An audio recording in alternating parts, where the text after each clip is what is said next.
मैंने एक बार कहा कि महाप्रलय होती है लेकिन नित्य प्रलय भी होती है, जो रोज हो रही है, नित्य हो रही है। तो उसी प्रकार की नित्य प्रलय का एक उदाहरण कि जहाँ लोग रोज जीवन नष्ट हो रहे हैं, समाप्त हो रहे हैं, तो वो नित्य प्रलय का स्वरूप है जो हम अनुभव कर रहे हैं। तो अगर ये धारणा हमारे प्रबल हो जाए कि जीवन क्षणभंगुर है और मॉर्टल है, तो मेरे जीने का अंदाज और तरीका बदल जाएगा, मैं किसी और रूप में जीऊंगा। क्योंकि नष्ट वो होगा जो मटेरियल है, जो मैंने कहा मटेरियल क्या है, मेरा शरीर संसार से जुड़ा हुआ है, संसार के लिए ये नष्ट हो जाएगा। मेरी बुद्धि जो शरीर का भाग है, मेरे ब्रेन से जुड़ी है, वो नष्ट हो जाएगी। जो मैंने बनाया, निर्माण कराया, बनाया अपने लिए, जो मेरी बिलोंगिंग्स हैं, जो मेरा है, वो सब नष्ट हो जाएगा। जो मेरे अपने हैं वो सब नष्ट हो जाएंगे। तो जो कुछ भी संसारिक है वो सब नष्ट हो जाएगा। और जो नष्ट नहीं होगा उसके लिए मैं गुरु के पास आया, उसको जान लूं, उसका अनुभव कर लूं, उसको कार्य पे लगा सकूं, वो अपने काम पे लग जाए।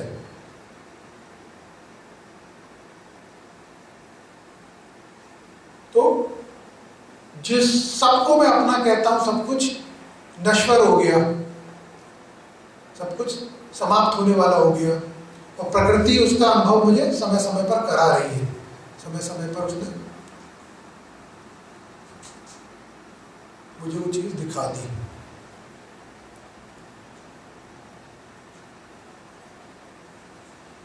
तो अध्यात्म में इसीलिए आया हूं कि मैं उस अनुभव को आत्मसात कर लूं, और जो नष्ट नहीं होगा वो मुक्ति है, जो नश्वर नहीं है वो मेरी मुक्ति है। क्योंकि मुक्ति के बाद मैं मरूंगा नहीं, मर के ही तो मुक्त हुआ। जीवित रहते हुए मुक्त रहता है मनुष्य, लेकिन शरीर से मुक्त होता है, संसार से मुक्त होता है जब वो शरीर छोड़ देता है। लेकिन दोबारा उत्पन्न नहीं हुआ तो क्या हो गया, उसकी मुक्ति हो गई। जब तक मैं उत्पन्न होता रहूंगा तब तक मैं नश्वर बनता रहूंगा। बार बार मेरी जो उत्पत्ति हुई वो नश्वर है, जो मेरी उत्पत्ति हो रही है वो नश्वर है, मॉर्टल है। और जो कुछ भी मेरा क्रिएशन हुआ वो भी मॉर्टल है, वो भी। तो मुझे उसका संवेदनाओं के द्वारा, मेरी जो इमोशंस हैं, मेरी जो संवेदना है, वो तभी झकझोरती हैं, उसमें तूफान तभी आता है जब ऐसा कुछ हो जाता है जैसा अभी समय चल रहा है।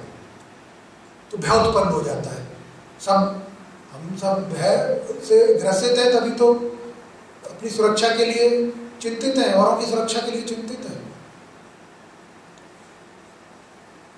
ये तो हम पहले भी जानते थे कि मॉर्टल है, नश्वर है, नष्ट हो जाएगा।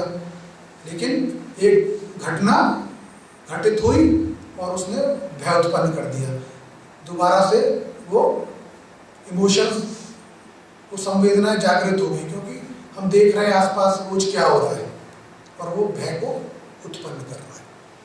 तो ऐसा भय मेरे अंदर उत्पन्न ना हो, जब मैं सत्य को धारण कर लूं कि मेरा जीवन खाली नश्वर बन के ना रह जाए, मेरा जीवन मुक्ति की ओर चल सके। वो आवश्यक है, बहुत आवश्यक है, और अध्यात्म के द्वारा ही संभव है, जो मुझे भय से मुक्त कर देगी। मेरे स्वयं के जीवन में नित्य कोई ना कोई प्रलय हो रही है, कोई ना कोई आघात हो रहा है, कोई ना कोई समस्या, कोई ना कोई परिस्थिति आ रही है, और समाज में, देशों में, संसार में, वहां भी नित्य प्रलय हो रही है। नित्य नष्ट हो रहा है कुछ ना कुछ, और नित्य सृजन हो रहा है, बन भी रहे हैं। तो मेरी हैसियत, मेरी औकात क्या है? कुछ भी नहीं है। बहुत थोड़े समय के लिए लोग मुझे याद करते हैं, फिर धीरे धीरे समय के साथ मेरी यादें भी नष्ट हो जाती हैं, मेरी स्मृति भी नष्ट हो जाती है शरीर के बाद। ये क्रम चल रहा है। तो इसलिए बहुत ज़्यादा अटैचमेंट, बहुत ज़्यादा मोह, बहुत ज़्यादा आकर्षण किसी चीज का अगर मैं करूंगा तो असत्य को मैं आलिंगन कर रहा हूं, एम्ब्रेस कर रहा हूं, पकड़ रहा हूं। नश्वरता को पकड़ नहीं सकती, वो तो छूट ही जानी है।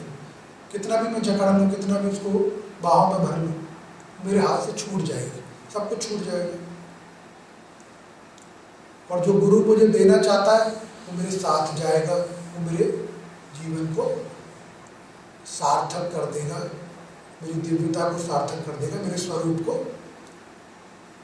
प्रत्यक्ष कर देगा मेरे सामने, और मैं इस सारे बंधन से छूट जाऊंगा, इस भय से मुक्त हो जाऊंगा। ये गुरु हमें बार बार याद दिलाता है, बार बार बताता है।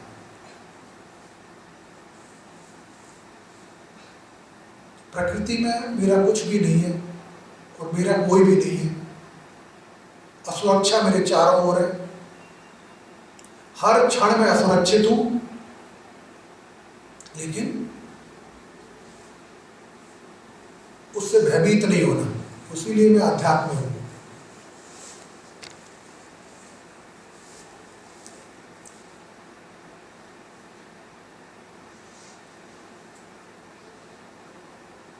तो उसके मूल्य को मैं जान के रहूं। गुरु क्या चाहता है शिष्य से, और क्यों गुरु शिष्य के जो सत्संग कर रहा है या गुरु अपने वचन जो कह रहा है, बार बार जो दोहराता है, बार बार जो कहता है, क्योंकि गुरु और शिष्य जब जुड़ गए तो गुरु जो चाहता है, गुरु शिष्य को उस नश्वरता से निकालना चाहता है। गुरु ये नहीं चाहता कि तुम्हारा भौतिक आर्थिक विकास नहीं हो, उन्नति नहीं हो, प्रगति नहीं हो जीवन में, ये नहीं चाहता, लेकिन उसमें कुछ और जोड़ लें। जो हम कर रहे हैं उसमें कुछ और जोड़ लें, जो सनातन हो जाए, अनंत हो जाए, हमेशा के लिए हो जाए। सारे जीवन के कर्म, सारे जीवन के नाते रिश्ते और संबंध जीवन तक है, जब तक जीवन और सांस चल रही है। गुरु के पास जब आते हैं तो गुरु उसके बाद भी कुछ चाहता है, उसके बाद का जीवन मुझे देना चाहता है, शिष्य को देना चाहता है।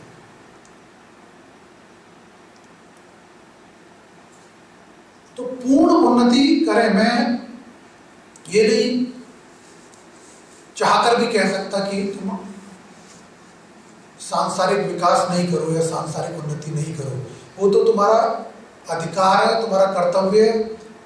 तुम उत्पन्न ही सांसारिक हुए हो, शरीर के साथ उत्पन्न हुए हो, मटीरियल हो, बॉडी हो, मैटर हो।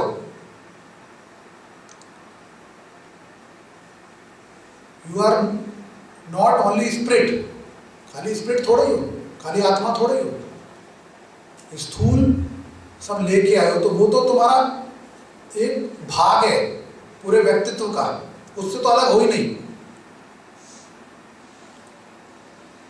तो उसको तो संभालना है, सजोना है।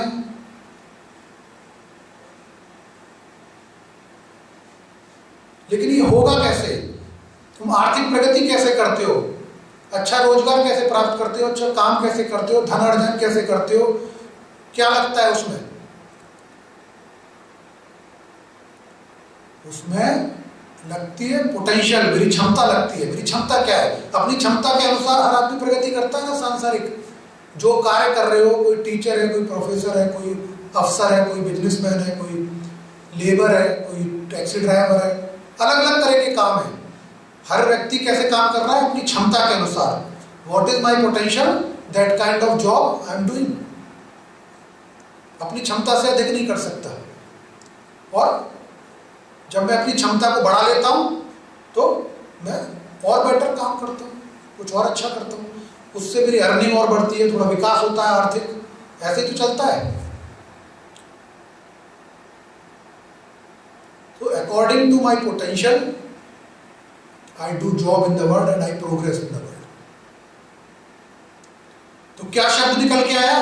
पोटेंशियल, क्षमता।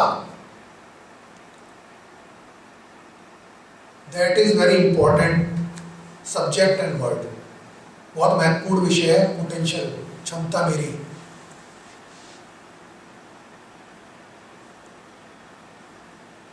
मैंने अभी कहा कि गुरु क्या चाहता है मुझसे, गुरु शिष्य से क्या चाहता है। What I am delivering you that is invisible, तुम्हें दिखता नहीं है मैं क्या तुम्हें दे रहा हूं, लेकिन मुझे वो दिखता भी है और मुझे उसका अनुभव भी है। ये जो शब्द मैंने कहा पोटेंशियल, इसके अंदर तुम्हारा पूरा जीवन है। What is my potential? मेरा क्षमता क्या है। गुरु के साथ बैठ के हम क्या करते हैं? किसी को कुछ नहीं दिखता। गुरु मेरी क्षमताओं को विकसित करता है। In the company of Guru I develop my potential. और पोटेंशियल को डेवलप करने के लिए ड्रैगर्स क्या है, उसको रोकने वाले, खींचने वाले क्या है? मेरे अंदर विसंगतियां हैं, दोष हैं, जो मेरे क्षमता को बढ़ने ही नहीं देते। मेरे अंदर अगर हीन भावना है, मेरे अंदर अगर भय है, मेरे अंदर आत्मविश्वास नहीं है, ये 2-3 शब्द मैंने कहे, ये मेरी पोटेंशियल को बढ़ने ही नहीं देंगे। तो इनको कौन सी विद्या, कौन सी एजुकेशन, कौन सा स्कूल वो करेगा? The school gives us subjective education, जो विषय से संबंधित है, एंड मैक्सिमम टू मैक्सिमम वो क्या कर सकते हैं? ज्यादा से ज्यादा मेरी क्षमता बढ़ा सकते हैं संसार में अच्छा करने की, अच्छा काम, अच्छा जॉब करने की। लेकिन जीवन यही समाप्त नहीं हो जाता ना कि मैं संसार में क्या बन गया या मैंने क्या कर लिया।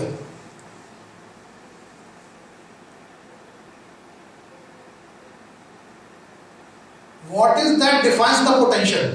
ऐसा क्या है जो क्षमता को बताता है या क्षमता को डिफाइन करता है? वो तत्व है जिसके लिए मनुष्य के रूप में मेरा जन्म हुआ, और वो तत्व है kundalini.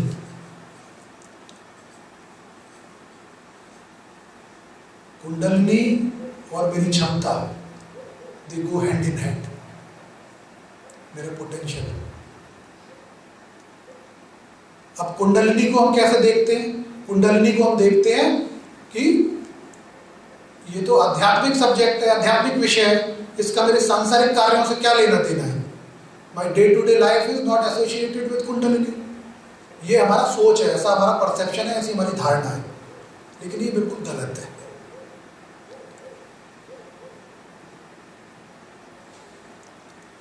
Without Kundalini, the human is not a human. Whatever you are doing, you are spiritual, you are not spiritual, whatever status you own in the society, जो कुछ भी कर रहे हो तुम संसार में, जो भी हो, समाज में जो भी हो, बिना कुंडलिनी के तो मनुष्य नहीं हो। मुझे आभास नहीं है, मुझे जानकारी नहीं है, आई एम अनअवेयर, बस इतना। और इसीलिए वो डोरमेंट है, वो सोई हुई है।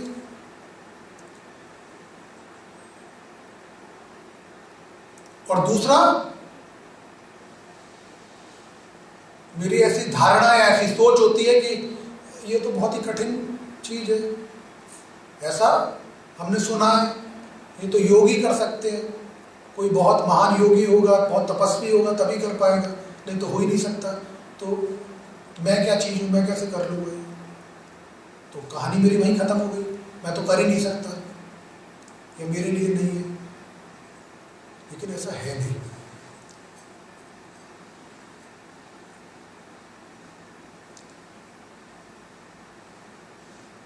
Within this human body you have unlimited potential.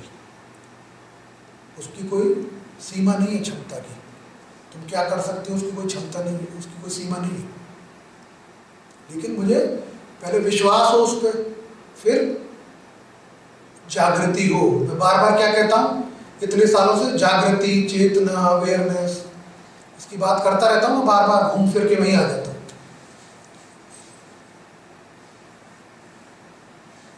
तो मैं क्यों करता हूं उसकी बात?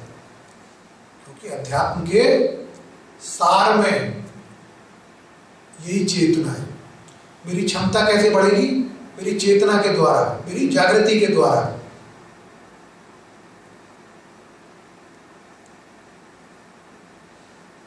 चेतना का उपयोग क्या है? जागृति का उपयोग क्या है? जागृति क्या कर सकती है?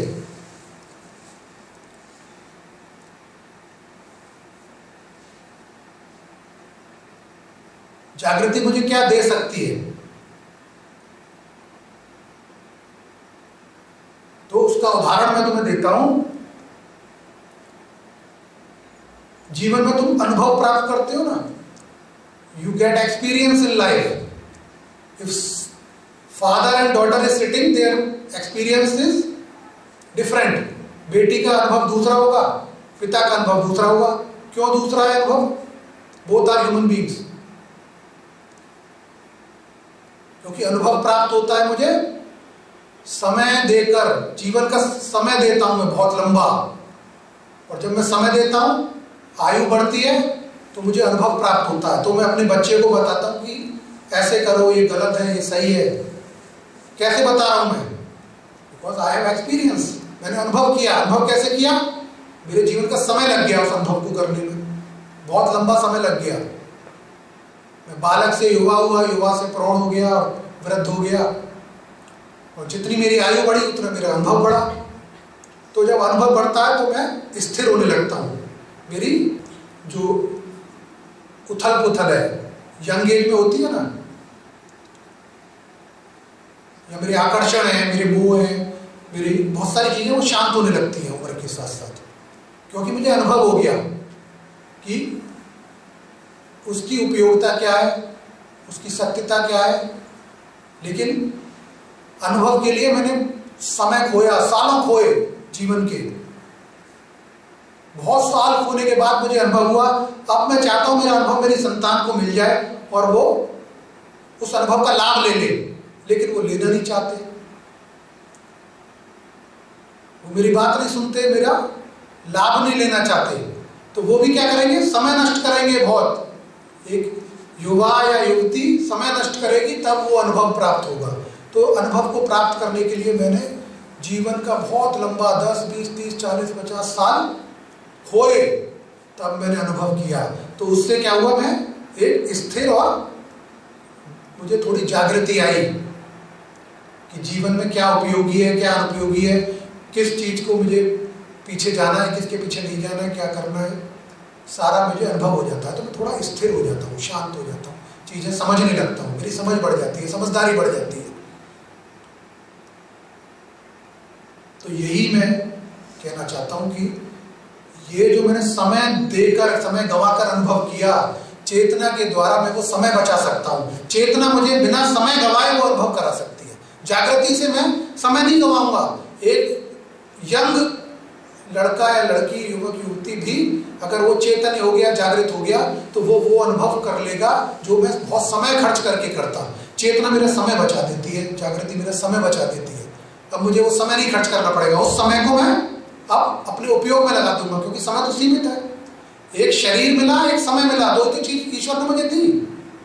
अब मैं समय में कुछ भी कर लूं, उसके लिए मैं स्वतंत्र हूं, जैसे चाहे उस समय और शरीर का उपयोग कर लूं। लेकिन वो नश्वर है, ये मैंने शुरू में कहा, नष्ट होने वाला है। जब नष्ट होने वाला है तो जो भी मैं करूंगा वो साथ में नष्ट हो जाएगा। तो ऐसा क्या कर जाऊं कि जो नष्ट होना है वो नष्ट हो जाए, लेकिन मेरा अनुभव और मेरा समय उपयोगी हो जाए, मेरा शरीर सार्थक और उपयोगी हो जाए। अन्यथा मैंने कुछ भी कर लिया जीवन में, कुछ भी बना लिया, जोड़ लिया, बन गया, वो तो समाप्त हो गया ना। तो मेरे सारा पुरुषार्थ जो है वो नष्ट हो गया, अचीवमेंट मेरे सारे नष्ट हो गए। तो ऐसा मेरे साथ ना हो, इसलिए मुझे जागृति चाहिए, चेतना चाहिए, जो मुझे विद्या, पढ़ाई या सब्जेक्टिव नॉलेज से नहीं आती, मुझे मेरे टीचर नहीं करा पाते। उसके लिए मुझे गुरु की आवश्यकता होती है। तो मैंने शुरू में क्या कहा कि गुरु क्या चाहता है, गुरु यही चाहता है कि तुम भटक भटक के अनुभव नहीं करो जीवन में और नश्वर ना बने रह जाओ। तुम्हें जागृति आ जाए और तुम्हारा अनुभव जागृति के द्वारा हो, समय को नष्ट करके अनुभव नहीं हो। शरीर और समय को नष्ट करके अगर अनुभव किया तो खोया मैंने बहुत, जीवन को खो दिया, पूरा जीवन को उसमें लगा दिया, नष्ट कर दिया। क्योंकि समय सीमित है, मेरी क्षमता शारीरिक और बौद्धिक कम होती जाती है उम्र के साथ साथ, उतना मेरे अंदर न स्फूर्ति रहती न शक्ति रहती, कम हो जाती है। तो मैं खो रहा हूं ना समय के साथ साथ। लेकिन जागृति कम नहीं होगी, वो जवान बनी रहेगी। Your awareness will be always young and it will be more younger as much as you are more aware. वो बूढ़ी नहीं हो रही।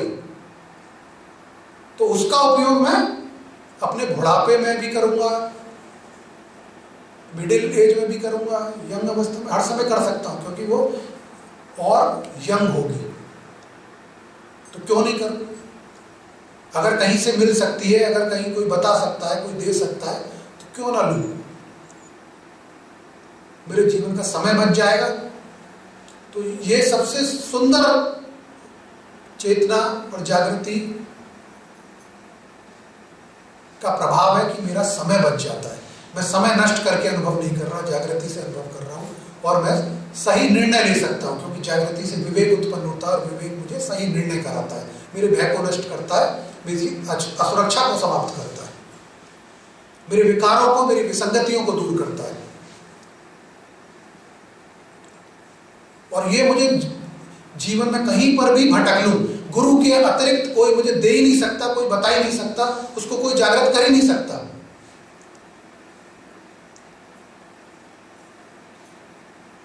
और ये अमूल्य है। मैं ये कह सकता हूं ये अमूल्य है क्योंकि मुझे अनुभव है। जब तक मुझे अनुभव नहीं है, मुझे उसका मूल्य नहीं है।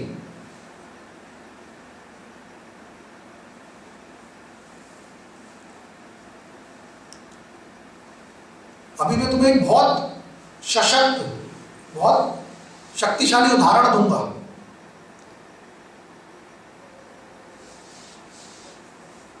तो कुंडलिनी की जो मैं बात कर रहा हूं, हम सालों साल सत्संग कर रहे हैं, क्रिया कर रहे हैं, साधना कर रहे हैं, उसके पीछे गुरु का उद्देश्य यही है कि मेरी कुंडलिनी को जागृत करते हुए उन्नत से उन्नत अवस्था तक ले जा सके। और इसमें तनिक भी संशय नहीं है, संदेह नहीं है कि वो जागृत नहीं होगी, कि योगी ही कोई कर पाएगा, कोई गृहस्थ नहीं कर सकता, कोई साधारण व्यक्ति नहीं कर सकता, ऐसा नहीं है। साधारण व्यक्ति भी कर सकता है, क्योंकि तुम्हारी उत्पत्ति ईश्वर ने इसलिए करी कि तुम ये करो और ये हो सके। वो समय अलग था जिसमें योग तपस्या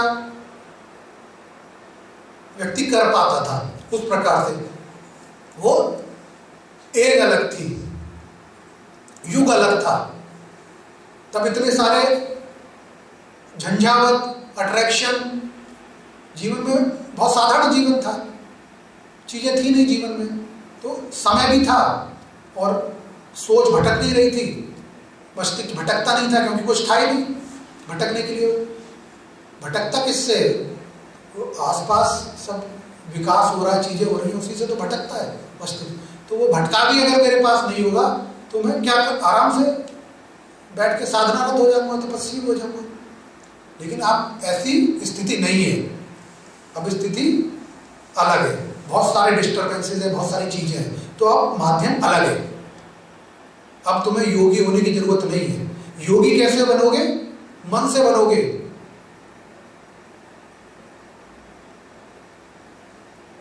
दो चीजें, एक भोगी और एक योगी।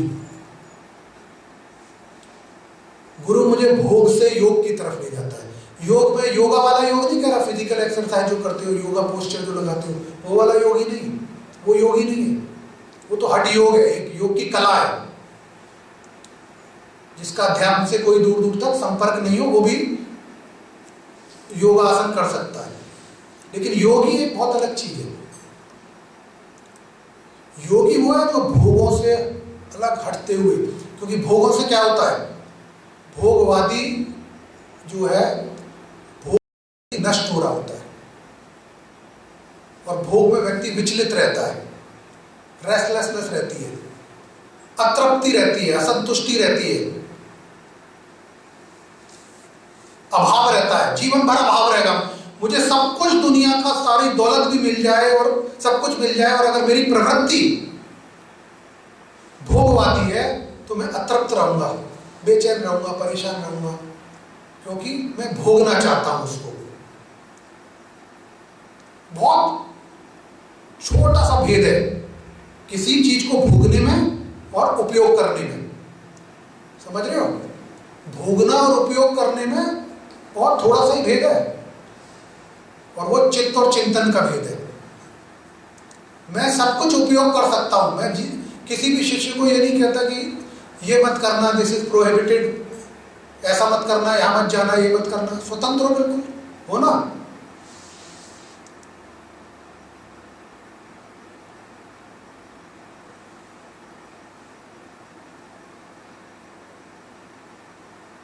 इसका अर्थ है कि किसी भी वस्तु को, पदार्थ को उपयोग करने से मैं नहीं रोकता, क्योंकि उपयोग, आवश्यकता और उपयोग एक अलग चीज है। मुझे कुछ आवश्यकता है, मैं भवन में रह रहा हूं, भवन का उपयोग कर रहा हूं, कहीं जाना है, वाहन का उपयोग कर रहा हूं, संपर्क करने के लिए फोन का उपयोग कर रहा हूं। इस प्रकार अलग अलग वस्तुओं का, पदार्थों का उपयोग करता हूं। परिवार में रहता हूं, व्यक्ति मेरे साथ है, पत्नी है, संतान है, माता पिता है, जो भी नाते रिश्तेदार है, संबंधी है। तो जब मेरी प्रवृत्ति भोगवादी हो जाती है तो दुख की जड़ में जो है वो भोगी है, कष्ट की जड़ में जो है भोगी है। कि मैं भोग लूं, मैं अच्छा खा लूं, ये पकवान, मैं अच्छा कुछ ऐसा पहन लूं, और वो एक चीज से संतुष्ट नहीं होता, उसके बाद दूसरी, तीसरी, चौथी, निरंतरता उस चीज में रहती है। निरंतर मैं ये भोग लूं, ये भोग लूं, ऐसा कर लूं, इससे मुझे अच्छा फीलिंग आएगी, अच्छा लगेगा, मुझे तृप्ति मिलेगी। लेकिन तृप्ति मिलती नहीं है, अभाव बना रहता है, क्योंकि भोग के साथ ही अभाव है, अतृप्ति है। तो जब योगी व्यक्ति बनता है तो वो व्यक्ति तो वही है, वही घर परिवार में रह रहा है, वही चीजें उपयोग कर रहा है, उन्हीं सगे संबंधियों के साथ रह रहा है, लेकिन उसकी प्रवृत्ति बदल गई। हर चीज का उपयोग कर रहा है क्योंकि वो उसके लिए उपयोगी है, उसकी उपयोगिता है। भोग नहीं है कि ये चाहिए, इसके बाद ये चाहिए, इसके बाद ये करना है। इस चीज का उपयोग है, मैं उपयोग कर रहा हूं, उससे संबंध नहीं बना लेता कि ये मेरा, ये मेरा, ये मेरा, क्योंकि संबंध तो झूठा ही है। मैं जानता हूं नश्वर है सब कुछ, तो मेरा संबंध कैसे हो जाएगा? मेरी कार से मेरा संबंध, मेरे भवन से मेरा संबंध, मेरे मोबाइल से मेरा संबंध, किसी चीज से मेरा संबंध हो सकता है, पदार्थों से, वस्तुओं से, लेकिन मैं फिर भी संबंध बना लेता हूं। तुम्हारा तो खुद से कोई संबंध नहीं है, ये शरीर भी तुम्हारा नहीं रहेगा, तो वो तो निर्जीव चीज है। सजीव चीज जो मैं खुद हूं वो भी मेरा नहीं है। तो यही योगी, अध्यात्म में व्यक्ति भोगी से योगी ऐसे ही बनता है कि वो जागृति के द्वारा निर्लिप्त होता है। लिप्तता उसकी कम होती चली जाती है, उसकी आसक्ति कम होती चली जाती है। बिना आसक्ति के जब मैं जीवन जीता हूं, जीवन को, हर वस्तु को, पदार्थ को उपयोग करता हूं उसकी उपयोगिता के अनुसार,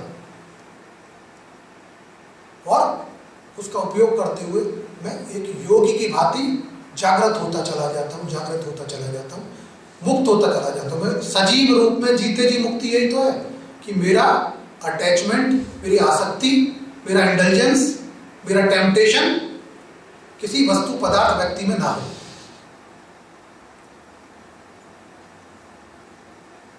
जब ऐसा नहीं होता तो मैं स्वतः ही योगी बन रहा हूं। ये योगी के गुण हैं।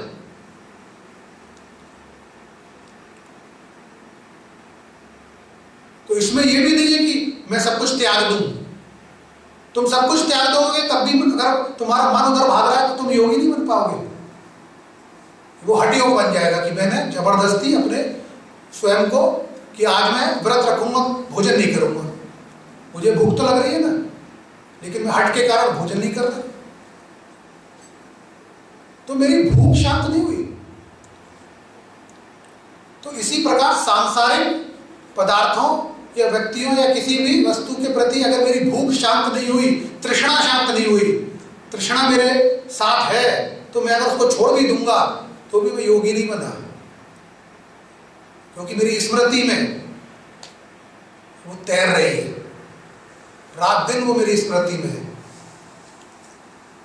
विरक्ति का भाव तभी आएगा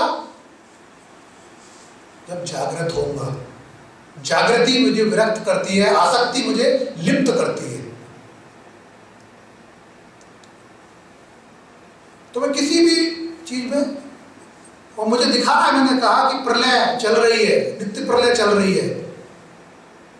स्वस्थ लोग, जवान लोग समाप्त हो रहे हैं, किसी भी क्षण क्षण भंग हो रहे हैं, किसी के भी साथ कुछ भी हो रहा है।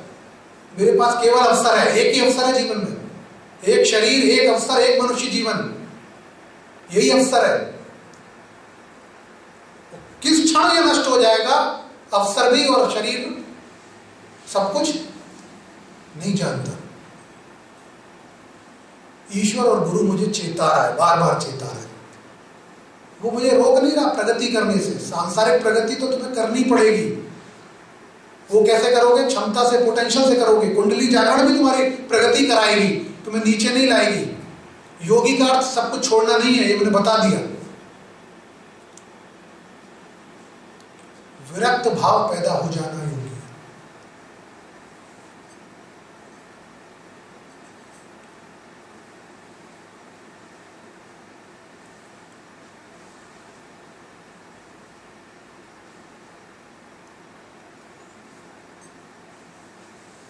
मैं क्या चाहता हूं या गुरु क्या चाहता है, काफी अरसा मुझे हो गया इस देश में। ये मेरा धर्म क्षेत्र है, कार्य क्षेत्र है, कर्म क्षेत्र है। क्यों है? क्योंकि धर्म क्या कहता है? धर्म का अर्थ है ड्यूटी, कर्तव्य। तो ये मेरा कर्तव्य स्थान है, जहां मेरा कर्तव्य है कि मैं जो कर सकता हूं, जो कुछ अनुभव जागृति मेरे पास है, वो मैं दे सकूं, लोगों का जीवन बदल सकूं। तो कोई भी कार्य कहां से प्रारंभ होता है? कोई भी कार्य प्रारंभ होता है नियत से, इंटेंशन से।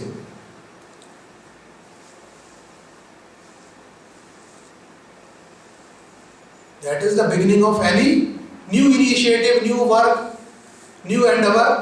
Then what is your intention? तुम्हारी, और वो नियति, जो नियत है तुम्हारी, वो नियति को तय करती है, अर्थात उसके परिणाम को तय करती है कि उसका परिणाम क्या होगा। अगर मेरी नियति गलत है, नियति किसी की खराब है, तुम कोई भी कार्य अगर शुरू करते हो या जो तुम जॉब करते हो, अगर वहां तुम्हारी नियत काम करने की नहीं है, तो मैं क्या करूंगा? I have so many alternatives, तरीके हैं मेरे पास कि मैं दिखावा कर सकता हूं, समय काट सकता हूं, क्योंकि मेरी नियत ही नहीं है। नियत मेरी कुछ और है, दिखा मैं कुछ और रहा हूं। तो first thing and foremost ingredient what you need to start any endeavor in life, that is your true and pure intention. If that intention is not present, फिर तो तुम कितना भी लंबा उसमें पहुंच जाओ, from your starting to your retirement, you did the job, but your intention was not right, तो तुमने कुछ किया ही नहीं। तुमने समय नष्ट किया, लोगों को बेवकूफ बनाया और स्वयं को भी मूर्ख बनाया।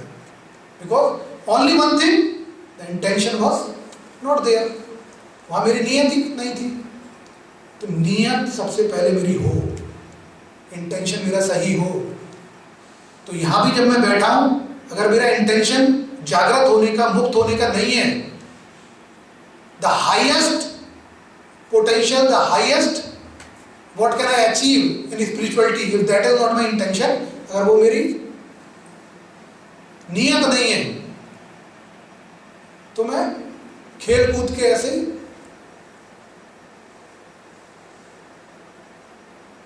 समय कट जाएगा मेरा। तो मैं क्या प्राप्त कर सकता था और कहां रह गया, वो अवसर जो है समाप्त हो गया। तो तनिक भी सबसे प्रथम तो संदेह मत रखो कि कुंडली जागरण एक आम व्यक्ति का, साधारण या कॉमन मैन का नहीं हो सकता। जरूर हो सकता है, अवश्य हो सकता है, 100% हो सकता है। और इससे सुंदर कोई यात्रा नहीं है जीवन की, विकास की यात्रा। मैं जीवन में आर्थिक विकास करता हूं, मटेरियल प्रोग्रेस करता हूं, वो इसलिए कि तुम्हें जीवन यापन करना है, तुम्हारी कर्तव्य है, तुम्हारे कुछ एस्पिरेशंस हैं, लेकिन वो कभी ना कभी समाप्त हो जाएंगे। वो कुंडलिनी का एक बहुत छोटा भाग है और मेजॉरिटी ऑफ द पीपल, संसार में ज्यादातर लोग उसी के साथ समाप्त हो जाते हैं। कुंडलिनी उनके अंदर भी है क्योंकि वो मनुष्य है और वो भी जागृति की किसी अवस्था में है, लेकिन वो सांसारिक अवस्था तक है। तो प्रथम 3 चक्र जो है कुंडलिनी के, वो सांसारिक ही हैं, मूलाधार से लेकर मणिपुर तक। वो सांसारिक प्रगति के लिए ही है, सांसारिक क्षमता बढ़ाने के लिए है, भौतिक डेवलपमेंट के लिए है। तो दैट इज इंक्लूडेड। ऐसा नहीं है कि ईश्वर ने तुम्हारी आर्थिक प्रगति, धन संपदा, उन्नति को एंडोर्स नहीं किया या उसको संरक्षित या संबोधित नहीं किया, वो उसमें इंक्लूडेड है, उसके अंदर है। प्रथम 3 चक्र उसी के हैं। आधा भाग कुंडलिनी का भौतिक संपन्नता या भौतिक प्रगति से ही जुड़ा हुआ है। तो अगर मैं अध्यात्म, मेरी जागृति होती है, जागृति तो कुंडलिनी की ही हो रही है, अवेयरनेस उसी के द्वारा आ रही है। तो जब वो हो रही है तो मेरी क्षमता का विकास हो रहा है। My potentials are from physical and mental potential, I am moving forward to divine potential. चौथे चक्र से वो क्या होता है, डिवाइन पोटेंशियल में आने लगती है। दिव्य क्षमताएं भी हैं हमारे अंदर कुछ जो कि अनछुई हैं, जो दिव्य क्षमताएं हमें कोई बताता नहीं है। There is no school to tell you how you can raise and rise your divine potential. There is no school, no teacher is there, कोई है ही नहीं, बता ही नहीं सकता तुम्हें।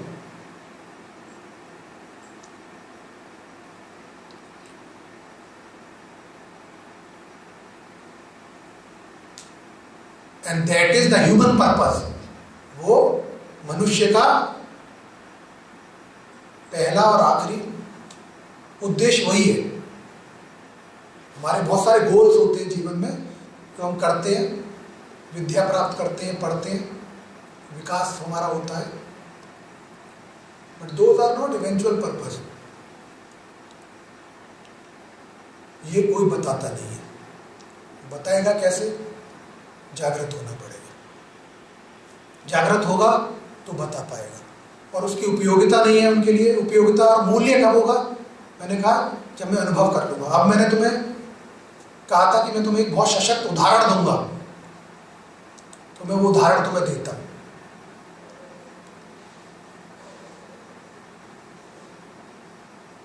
जब मनुष्य हर तरह की संपन्नता को प्राप्त कर लेता है, जो भी मेरी एस्पिरेशंस हैं जीवन में, मैक्सिमम टू मैक्सिमम जितना भी मैं सोच सकता हूं, मैंने वो धन, धान्य, वस्तुएं, पदार्थ, जो भी मैं सोच सकता हूं, मेरी स्मृति सोच सकती है, मेरा बुद्धि सोच सकती है, वो सब कुछ मैंने प्राप्त कर लिया। उसके बाद क्या होता है? तो मैं एक उदाहरण तुम्हें जो दे रहा हूं वो इसी संसार में से, इसी दुनिया में से ऐसे व्यक्तियों का दूंगा जो उस अवस्था में हैं, जिन्होंने सब कुछ पा लिया। अब वो क्या चाहते हैं उसके बाद? अभी थोड़े समय पहले तुमने सुना होगा अमेरिका में जो संपन्न, महासंपन्न, अति संपन्न या रिच ऑफ द रिचेस्ट जो है, उन सब ने स्पेस की यात्रा की। एक स्पेस क्राफ्ट में बैठ के धरती के बाहर जाके देखा।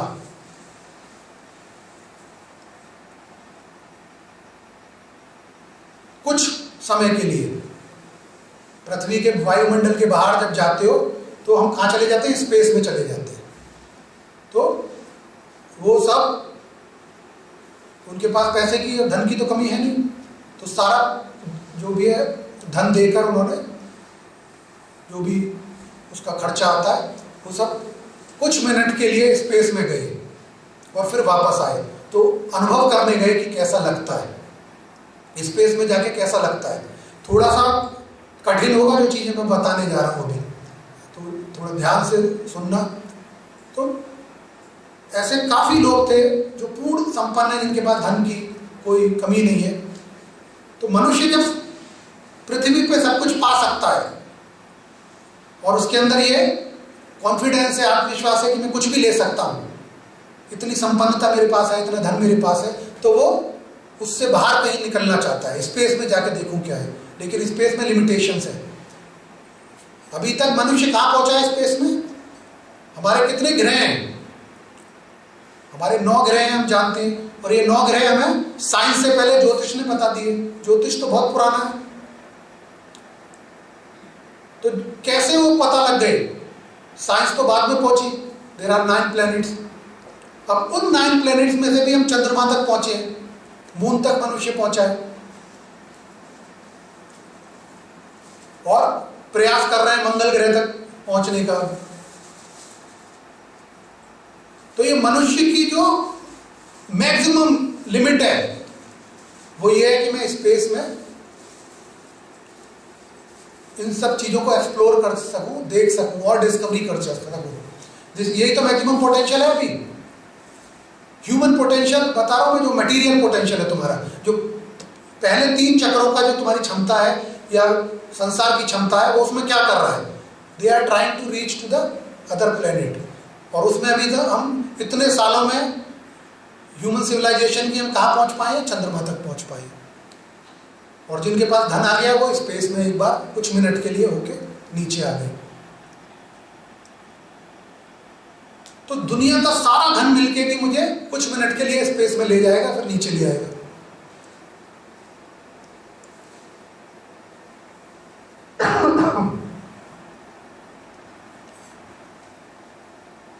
अब कुंडलिनी का क्या कार्य है? पहले 3 चक्रों से जब तुम ऊपर की ओर चले, तो सबसे पहले तो मैं तुम्हें थोड़ा सा साइंस ही बता देता हूं। हमारा एक सोलर सिस्टम है, जो सबने पढ़ा होगा, जिन्होंने भी पढ़ाई करी है। सौरमंडल हिंदी में कहते हैं। सोलर सिस्टम के अंदर हमारे सारे प्लेनेट आते हैं, 9 प्लेनेट। और हमारी जो सोलर सिस्टम है वो किसमें है? गैलेक्सी के अंदर है, मिल्की गैलेक्सी हम उसको कहते हैं। तो there are unlimited number of planets in this galaxy, we have discovered only 9 का ही हमें पता है। उसमें अनगिनत प्लैनेट हैं एक गैलेक्सी के अंदर, unlimited, thousands, millions, nobody knows.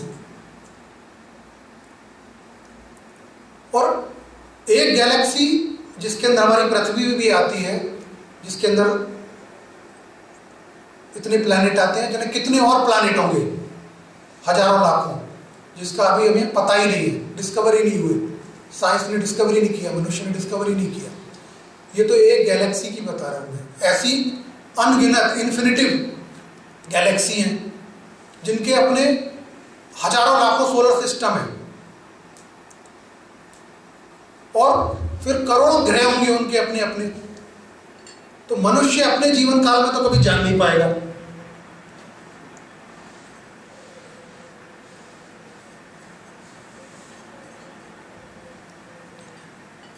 विराटता का मैं तुम्हें अनुभव कराना चाहता हूं कि सृष्टि जो है,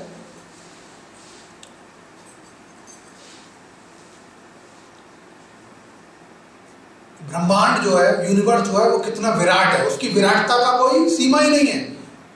ईश्वर के द्वारा निर्मित जो सृष्टि है, जो ब्रह्मांड है, असीमित है। उसको मनुष्य कभी खोज नहीं पाएगा।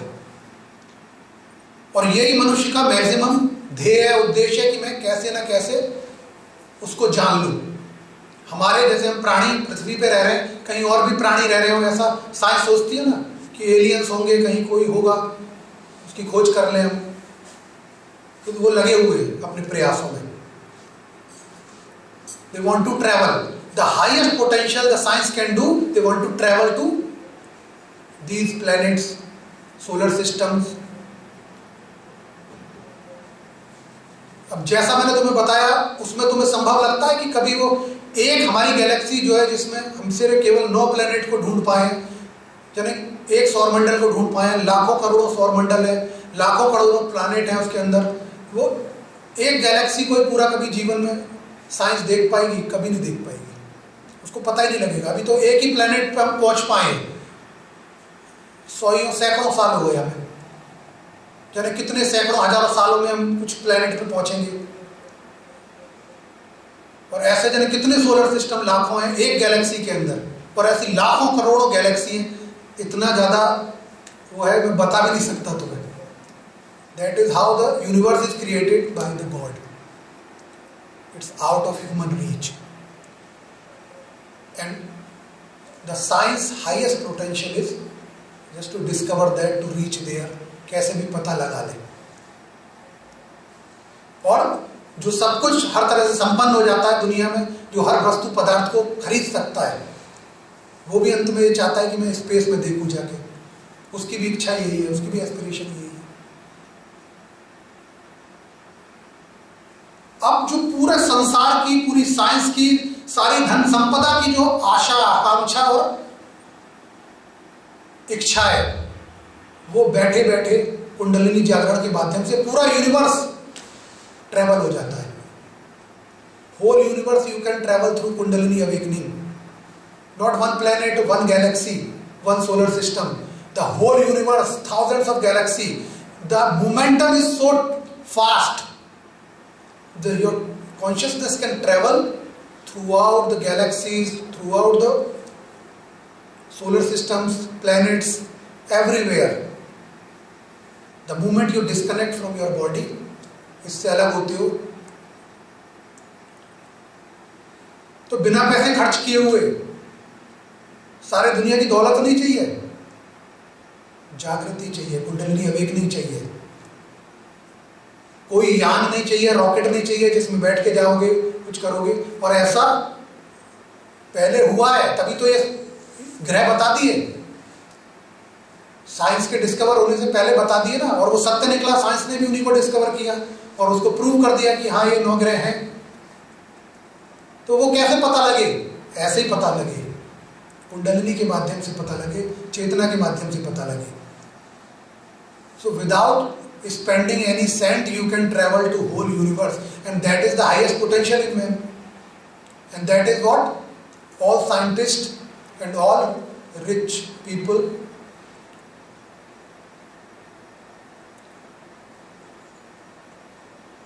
they desire. तो ये धन से पूरी नहीं होगी, साइंस से पूरी नहीं होगी। I have that potential, जो मैं हाईएस्ट पोटेंशियल की बात करता हूं। और वो कैसा होता है? मुक्त होने के बाद, जब तक सांसारिक पदार्थों से, व्यक्तियों से, वस्तुओं से आसक्त रहूंगा, मुक्त नहीं होऊंगा, तब तक वो यात्रा नहीं कर सकता।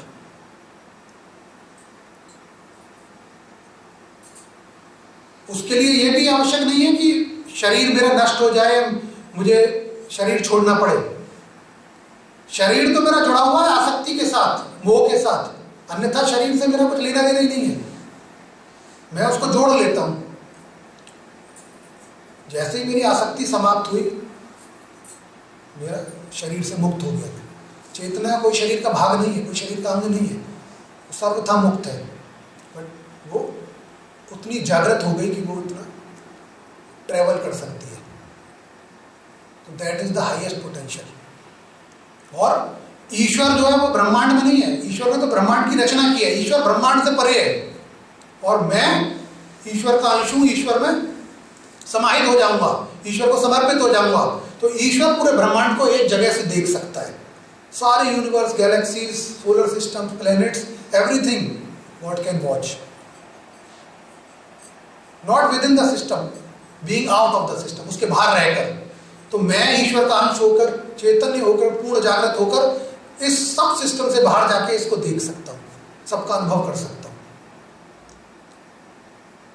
और मैं कितना तुच्छ हूं मुझे इससे अनुभव हो जाएगा। मैं एक सोलर सिस्टम के एक छोटे से प्लेनेट का, उस पृथ्वी के एक छोटे से देश का एक छोटा सा तुच्छ सा मनुष्य, गौण मनुष्य, क्या हैसियत है मेरी? जो मैंने अभी कहा, औकात नहीं है हमारी, कुछ कोई हैसियत नहीं है। ईश्वर की दृष्टि मुझ पर कैसे पड़ेगी इतने बड़े ब्रह्मांड में? इतना तुच्छ हूं मैं।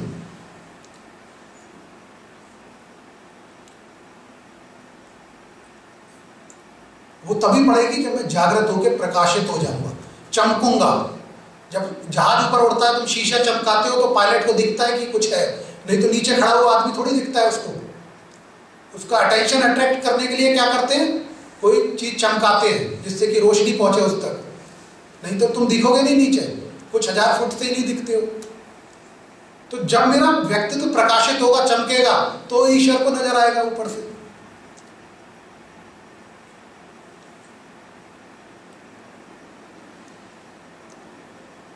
तो गुरु का ये उद्देश्य है, और गुरु इस कार्य के लिए हमारे पास है जो कहीं और से नहीं हो सकता। तो मेरे लिए जीवन में खोने के लिए कुछ है नहीं।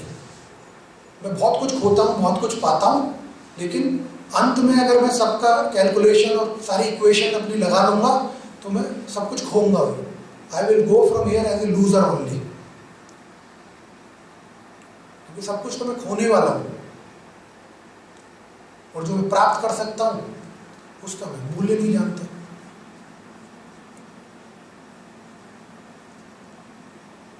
तो मैंने जैसे कहा कि ये मेरा कार्य क्षेत्र है, मेरा धर्म क्षेत्र है, मेरा कर्म क्षेत्र है, यही मेरा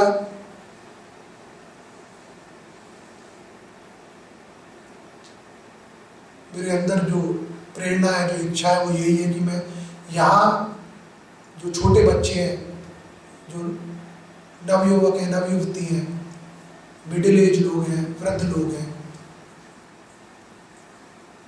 उनके पोटेंशियल पर, उनकी क्षमता पे काम कर सकूं, उनकी क्षमता को बढ़ा सकूं। बहुत सारी विसंगतियां हैं, बहुत सारी विडंबनाएं हमारे जीवन में हैं, उससे ही नहीं निकल पाते हम। छोटी छोटी चीजों को इतना ज्यादा महत्व दे देते हैं जीवन में। मुझे ये कष्ट है, मुझे मेरे जीवन में ये परिस्थिति है। अरे जीवन का तो अर्थ ही संघर्ष है, करना ही पड़ेगा, तो क्या कर लोगे? जीवन भर संघर्ष चलेगा। और अगर मैं उस संघर्ष को कोसता रहा, उसके प्रति मैं शिकायत करता रहा, कंप्लेनिंग मूड में रहा, तो मैं विकास नहीं कर पाऊंगा, डेवलपमेंट मेरा नहीं हो पाएगा। और संघर्ष से भी मुक्त नहीं हो पाया, तो दोनों ही तरह से लूजर हो गया। ना तो संघर्ष मेरा खत्म हुआ और ना मेरा विकास हो पाया। जब मैं धारण कर लूंगा, स्वीकार कर लूंगा कि संघर्ष ही जीवन है, इस जीवन में संघर्ष करना पड़ेगा, लेकिन वास्तविक जो संघर्ष करूं वो आनंद के साथ अध्यात्म में करूं, जिससे मैं पूर्ण चैतन्य हो जाऊं, पूर्ण जागृत हो जाऊं, अपने वास्तविक क्षमता तक पहुंच जाऊं। जितना भी मेरी क्षमता बढ़ी, अगर मैं सबसे ऊंची चोटी तक नहीं भी पहुंचा, चौथे चक्र, पांचवें चक्र तक भी पहुंचा, जहां तक भी पहुंचा, मैं सामान्य आदमी से तो ज्यादा उन्नति करके गया। दिव्यता और उसमें तो मेरी चेतना आ गई, सांसारिक चक्रों से तो ऊपर में बढ़ गया। तो कुछ ना कुछ तो मैं विकास करूंगा ही, और चेतन्य होकर दोबारा मनुष्य रूप में आऊंगा, फिर दोबारा आगे की यात्रा कर लूंगा। विश्वास चाहिए मुझे, आत्मविश्वास उसमें चाहिए कि ऐसा हो सकता है, और ये मेरे लिए बहुत आवश्यक है। उसका मूल्य, उसकी दिव्यता को मुझे समझना पड़ेगा। अगर मैंने समझ लिया तो मैं कर जाऊंगा, क्योंकि मेरे पास साधन भी है, मेरे पास गुरु भी है, मेरे पास अवसर भी है, और शरीर, बुद्धि, ये सब तो है ही। मैं सिखा सकता हूं, ये तुम्हें देखना है तुम सीख सकते हो कि नहीं। मैं दे सकता हूं, ये तुम्हें देखना है तुम ले सकते हो कि नहीं। मुझे संशय नहीं है, और यही मैं चाहता हूं कि तुम भी संशय मत रखो। बिल्कुल क्लियर रहो, ट्रांसपेरेंट रहो लाइफ में। क्या मेरी सांसारिक जीवन है, पारिवारिक जीवन है, और क्या मेरा आध्यात्मिक जीवन है। दोनों को साथ लेके चलना है, क्योंकि कुंडलिनी जुड़ी हुई है। 3 चक्र सांसारिक और 3 चक्र आध्यात्मिक जुड़े हुए हैं, अलग अलग नहीं है। उस 6 चक्रों को मिला के कुंडली बनी है, तो मैं अपने सांसारिक जीवन को अलग नहीं कर सकता, वो रहेगा ही रहेगा साथ में। उसके गुण दोष, समस्या, हानि, सुख दुख, जय पराजय सब कुछ रहेगी साथ में, क्योंकि वो मेरा आंतरिक भाग है मेरे जीवन का, मेरी कुंडलिनी का, मेरे व्यक्तित्व का। लेकिन मुझे वहीं समाप्त नहीं हो जाना, वहीं रुक नहीं जाना है, उससे आगे का विकास करना है। और जो हमेशा कहता हूं, ये इंडिविजुअली होगा, अकेले होगा। सांसारिक में परिवार के साथ हूं, समाज के साथ हूं, सबके साथ हूं, लेकिन आध्यात्मिक में अकेला हूं, क्योंकि तुम पूरे परिवार को तो खींच के ले नहीं जा सकते। सबको जागृत कर दोगे क्या? एक व्यक्ति स्वयं जागृत हो सकता है, किसी को जबरदस्ती जागृत नहीं कर सकता, प्रयास कर सकता है, लेकिन दूसरे को प्रयास करना पड़ेगा, जिसके लिए वो प्रयास कर रहा है। अगर वो प्रयास नहीं करेगा तो तुम कितना भी प्रयास कर लो, वो जागृत नहीं होगा।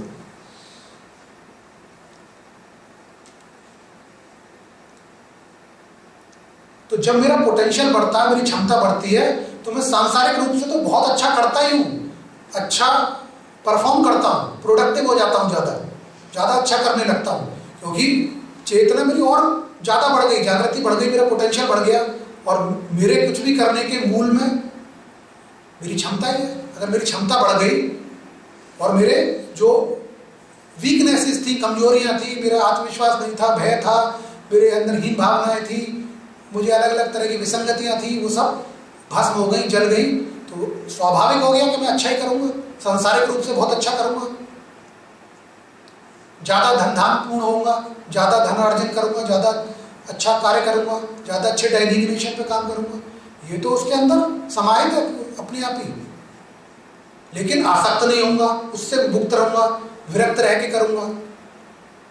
जब विरक्त रह के कोई काम करता हूं तो और प्रोग्रेस करता हूं, क्योंकि अब कमजोरी नहीं है मेरे साथ। मोह मुझे कमजोर कर सकता है, आसक्ति मुझे कमजोर कर देती है, कोई भी कार्य में, किसी भी डेजिग्नेशन में, जो भी तुम कर रहे हो।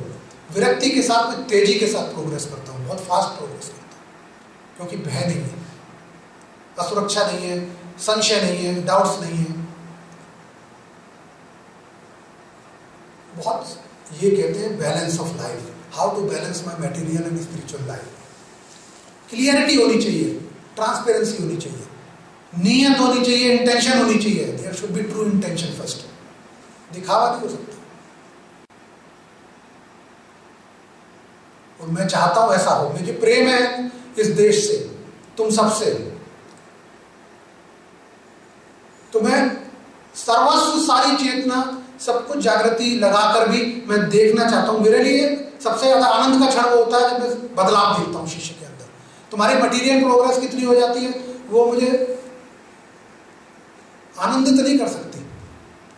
क्या तुम बन गए, क्या डेजिग्नेशन पा लिया, वो मुझे आनंदित नहीं करेगी। तुम्हारा परिवर्तन मुझे आनंदित करता है, क्योंकि मैंने जो दिया तुमने वो प्राप्त कर लिया, तुमने उसका उपयोग कर लिया। क्योंकि मैंने तुम्हें धन तो दिया नहीं था, या मैंने तुम्हें कुछ पद तो दिया नहीं था, मैंने तो तुम्हें चेतना दी ना।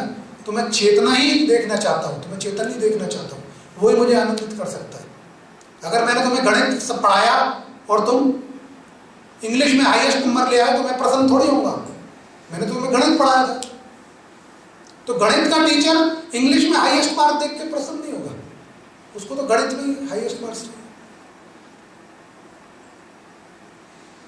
लेकिन जो भी मैं तुम्हें बताऊंगा, कराऊंगा, वो तुम्हारे उसमें काम करेगा, तुम्हारी मटेरियल प्रोग्रेस में काम करेगा, क्योंकि तुम्हारा पोटेंशियल बढ़ गया, तुम्हारी क्षमताएं बढ़ गई, तुम्हारे बहुत सारे वीकनेसेस खत्म हो गई। वो ऑटोमेटिक है, स्वतः है, वो उद्देश्य नहीं है, लेकिन वो स्वतः होगा।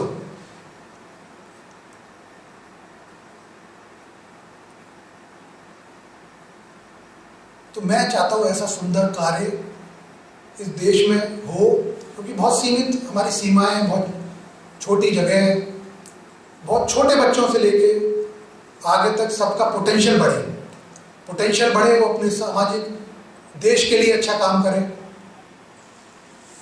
अपने व्यक्तिगत रूप में अच्छा काम करें, प्रोग्रेस करें, लेकिन उसके आगे भी जाए, आध्यात्मिक पोटेंशियल की तरफ भी चले। खाली एजुकेशन जो मुझे देती है वहीं तक सीमित ना रह जाऊं, सीमित नहीं रहे, विस्तृत हो जाए, विकास हो जाए,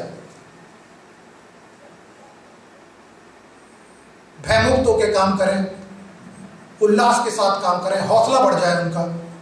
और जो भी है, मिडिल एज है, जो भी, क्योंकि सबको, हर कोई ले सकता है, हर कोई प्राप्त कर सकता है, ऐसा नहीं है कि किसी व्यक्ति विशेष के लिए है।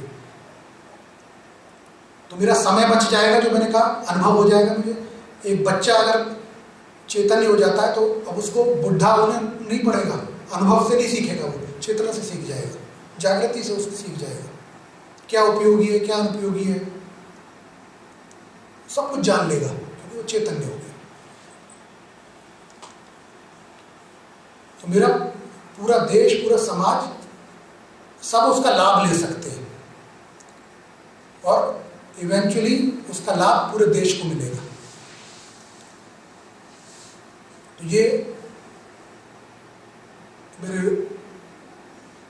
विचार है, ऐसा मैं सोचता हूं कि ज़्यादा से ज़्यादा वो आउटपुट दे सकें, ज़्यादा से ज़्यादा कर सकें, क्योंकि हम जानते नहीं हैं, हम इसका मूल्य नहीं समझते। तुमसे मेरा मतलब सभी से जो अध्यात्म नहीं है या उसको एक रिलीजियस माइंडसेट से उसको देखते हैं, तो उसकी उपयोगिता को नहीं जानते, उसके मूल्य को नहीं जानते। लेकिन आप क्योंकि सब शिष्य हैं, माध्यम है, तो तुम्हारे माध्यम से ही लोग जुड़ते हैं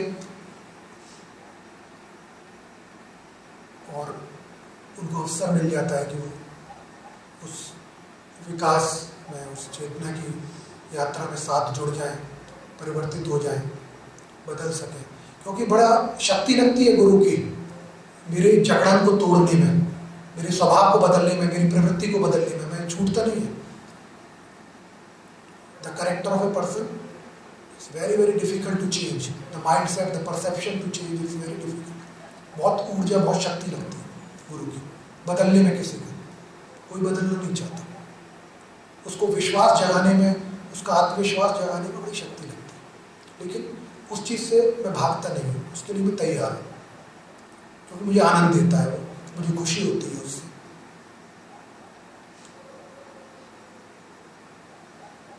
जिस क्षण तुम संघर्ष को स्वीकार कर लोगे जीवन में, सारा संघर्ष समाप्त हो जाएगा, आनंद में जीवन हो जाएगा,